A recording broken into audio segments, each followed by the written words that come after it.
Yeah.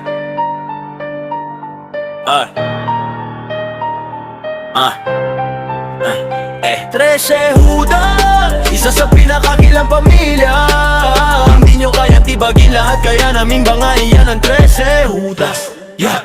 13 Judas, isa sa pinakakilalang pamilya. Hindi nyo kayang tibagin lahat, kaya naming bangain yan ang 13 Judas. Yan ang 13 Judas. Sapat ka sa'kin, tignan natin kung ika'y may ibubuga. Makinig ka sa'kin, buka sa'kin mo kami. Bobo, bakit sino ka ba?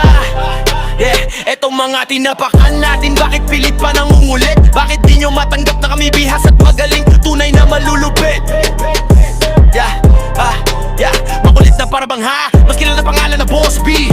At ang nagkakamaangas na katagang bibitawan ni Boss B. Parabang iniwan, parabang inipan ng alikabok. Ang mga kalaban natin, bakit tila pare di sabihin maarog? Dahil nga ba sa barok, mga bobo. Yeah.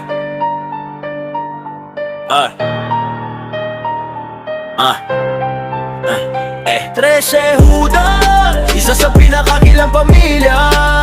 Hindi nyo kayang tibagin lahat, kaya naming bangain yan ang 13 Judas. 13 Judas, isa sa pinakakilalang pamilya. Hindi nyo kayang tibagin lahat, kaya naming bangain yan ang 13 Judas. Yan ang 13 Judas. Sapat ka sa'kin, tignan natin kung